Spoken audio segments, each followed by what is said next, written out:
Islamic system باقاعدہ طور پہ پریکٹس ہوا ہے، یعنی حضرت ابو بکر صدیق رضی اللہ تعالیٰ عنہ سے لے کے حضرت امام حسن علیہ السلام تک 5 خلفائے راشدین باقاعدہ طور پہ اپنے اس سپین آف 5 خلفائے راشدین پریکٹس کر چکے ہیں. انہوں نے اس میں ایوولوشن کی بھی گنجائش رکھی تھی، اور اس ایوولوشن کو یعنی دین میں جدت بھی تھی، جدت پسند تھے حضرت عمر رضی اللہ عنہ فار انسٹنس، ان کی گورننس میں جدت آئی. پھر یعنی انہوں نے یہ تک بتایا کہ وقت کی پیس کے ساتھ ساتھ کب چینجز جب آئیں گی تو آپ نے کس میکنزم کے تحت اجتہاد کو کس طرح سے بروئے کار لانا ہے. لیکن جب اس وقت جب امیر المومنین خلافت کے مسند پہ موجود ہوں، جب مسند ہی ایگزسٹ نہیں کرتی، انہوں نے کیا کیا، مسند کا کانسیپٹ کلیپس کر کے صرف ایک ریلیٹیو اجتہاد کے اوپر دنیا کی سسٹم کی دھجیاں اڑا دیں. جب تک امیر المومنین خلفائے راشدین کے میکنزم کے اوپر تعینات نہیں ہوتے، تب تک آپ کا اجتہاد بائی ڈیفینیشن ایگزسٹ نہیں کرتا. میرا تو جو اختلاف ہے آج کل کے مسلمانوں سے، تمام کے تمام مسلمانوں سے، وہ یہ ہے کہ آپ اجتہاد کو کس رنگ سے، کس روپ سے ایگزسٹ کرواتے ہیں، جبکہ اجتہاد وہ سیکنڈری لبرٹی ہے جو پرائمری ایگزسٹنس آف امیر المومنین کے زیر سایہ پنپتی ہے. جب پرائمری ایگزسٹنس موجود نہیں ہے امیر المومنین کی، تو سیکنڈری کا جنم کیسے ہو سکتا ہے؟ ان لوگوں نے اپنی آسانیوں کے لیے سیکنڈری اجتہاد کے اوپر ڈیموکریسی، جماعت اسلامی کیوں ڈیموکریسی کا حصہ ہے؟ کس بیس پہ؟ کیوں ڈاکٹر اسرار جو ہیں وہ جماعت اسلامی سے الگ ہوئے تھے اور ابو الاعلیٰ مودودی سے جدا ہو گئے تھے؟ ان کے نظریے کا اختلاف کیا تھا کہ مودودی صاحب نے کیوں الیکشنز میں حصہ لیا ہے، ڈیموکریسی میں حصہ لیا ہے، جماعت اسلامی کو کیوں اس کفر کا حصہ بنایا ہے، میں اس سے الگ ہوتا ہوں. ڈاکٹر اسرار احمد اس طرح سے جماعت اسلامی سے الگ ہوئے تھے، ورنہ یہ اب مودودی صاحب کے فرنٹ رنر تھے. میرا بھی یہی اختلاف ہے کہ جب آپ اسلام کی بات کرتے ہیں تب آپ خلافت میں مر مٹتے ہیں. آپ کا جہاد بھی خلافت ہے، اجتہاد بھی خلافت ہے.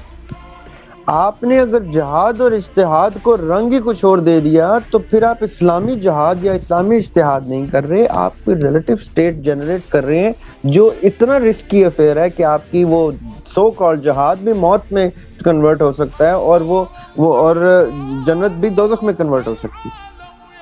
یہ اتنا بڑا گیمبل کھیلنے کے میں حق میں نہیں ہوں، نہ میں چاہتا ہوں کہ آپ جو سن رہا ہے اس کو وہ اس کے حق میں ہو. ڈاکٹر اسرار احمد کی سب سے خوبصورت بات، میرے 10,000 اختلافات ہیں ڈاکٹر اسرار احمد کی تعلیمات میں، ڈاکٹر اسرار احمد کی تفاسیر میں بھی اختلافات ہیں میرے، لیکن ان کا نظریہ بالکل درست تھا.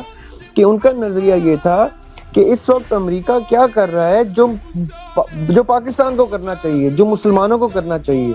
امریکہ اس وقت 18-19 سٹیٹس دنیا کے ممالک میں حکومتیں چینج کرتا ہے، pulls strings and changes the presidents and prime ministers of those governments. Single-handedly the US does that. کم از کم 150 ملک ایسے ہیں جن کے اوپر دادا گیری کر کے ان سے ٹیکس بھی لیتا ہے. اب یہ سب کچھ امریکہ کیوں کرتا ہے؟ کیونکہ امریکہ کو بیک ملتی ہے اسرائیل کی، اور اسرائیل کو بیک ملتی ہے امریکہ کی. یہ دونوں کیا کر رہے ہیں؟ یہ کچھ غلط نہیں کر رہے. یہ ہمیں تسلیم کرنا چاہیے کہ ہمیں آؤٹ وٹ کرتے ہیں، they are outsmarting us, we just do not want to believe that. یہ کیا کر رہے ہیں؟ انہوں نے اپنا بائبل سے، اولڈ ٹیسٹمنٹ اور نیو ٹیسٹمنٹ سے ایک derived mechanism of religious theology نکالا ہے، اور اس کے اوپر یہ جزیہ لے رہے ہیں تمام غیر مذہبی ممالک سے جو ان کے مذہب کو سیکنڈ نہیں کر رہے. اسلام بھی یہی کہتا ہے، اسلام بھی یہی کہتا ہے کہ آپ اپنا اب ریاست کو ایکسپینڈ کریں، اپنی حکومت کو اپنے دائرہ کار کو ایکسپینڈ کرتے جائیں، تبلیغ کرتے جائیں، جہاد کرتے جائیں، تبلیغ کرتے جائیں، اور لوگوں کو 2-3 آپشنز دیتے جائیں کہ رہو یا تو اسلام قبول کر لو یا ہمیں ٹیکسز دو، ہم تمہاری پروٹیکشن بھی کریں گے، تمہیں روزگار بھی دیں گے as a state, as a welfare state, تمہیں ایجوکیشن بھی دیں گے، تمہیں تمہاری ریلیجن کی کورٹس بھی بنا دیں گے، تمہیں تمہاری مذہبی آزادی بھی دیں گے، اس کے عوض ہم تم سے تھوڑا سا ٹیکس لیں گے۔ یہی کچھ اب ریورٹ ہو کے امریکہ کر رہا ہے دنیا کے ساتھ۔ یہ ایک نظریہ ہے جس پہ میرا اور ڈاکٹر اسرار احمد کا سوچنا ایک ہے۔ فرق خالی یہ ہے کہ ان کا mechanism of application of this I did not agree with. This is why he died before it could even come into act. I would want his mechanism to have initiated before he would die, and then he could have died in the process. کیونکہ وہ اتنا applicable نہیں تھا، وہ ہوا نہیں، ان کی موت پہلے واقع ہو گئی۔ جناح نے کا میکنزم پہلے جنم لیا، جناح کی موت بعد میں واقع ہوئی۔ اس کا مطلب ہے جناح کا mechanism of application of an Islamic state was stronger, richer, more doable, more tangible, more logical, more feasible than the mechanism of اسرار احمد۔ اس لیے میں تو دونوں کو اسٹڈی کر کے کہہ رہا ہوں کہ مجھے زیادہ ہیلتھی میکنزم کس کا لگ رہا ہے، ڈوبل جناح کا میکنزم لگ رہا ہے۔ دونوں کی نیت ایک ہی تھی، اسلامک سسٹم، اسلامی شریعت، اسلامی خلافت، دونوں کا آبجیکٹو یہی تھا، دونوں مجاہد تھے۔ ان دونوں مجاہدین میں سے ایک مجاہد نے ایک ریاست کو جنم دیا، دوسرے مجاہد کو یہ ریاست ملی، ایک اچھا انوائرمنٹ ملا، وہ اس کو ایکسپینڈ نہیں کر سکا اس طرح سے جس طرح کرنا چاہ رہے تھے۔ کیوں؟ کیونکہ اس کا mechanism I believe was not right, not accurate. Right تو خیر کیا ہوتا ہے، رانگ کیا ہوتا ہے، وہ ڈویبل نہیں تھا۔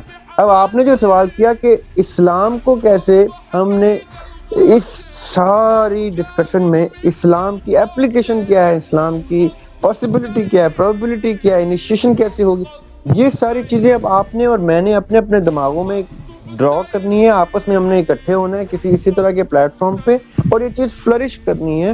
وہ فلرش کرتے کرتے کیا معلوم کسی ایک گاؤں میں، کسی ایک قصبے میں کچھ معاملات پریکٹس کر کے ایک پائلٹ کی صورت میں ڈسکس کی جائیں، پھر وہ حکومت کو دکھائے جائیں کہ سر ہم یہ کہہ رہے تھے۔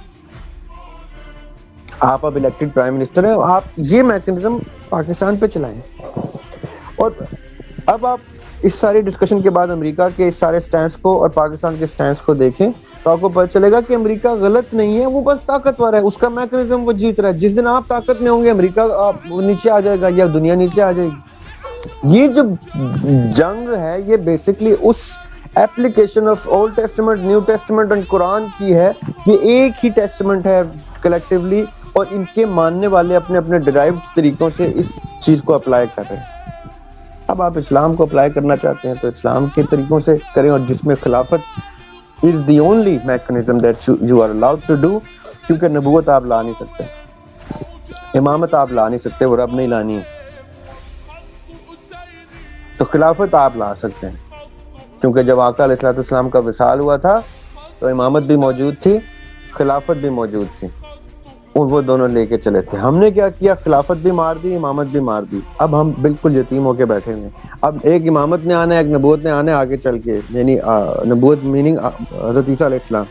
اس سے پہلے ہم صرف خلافت ہی لا سکتے ہیں، کیونکہ امامت ہمارے بس کی بات نہیں ہے، وہ رب نہیں لے کے آنا امام مہدی کو۔ This is where we stand.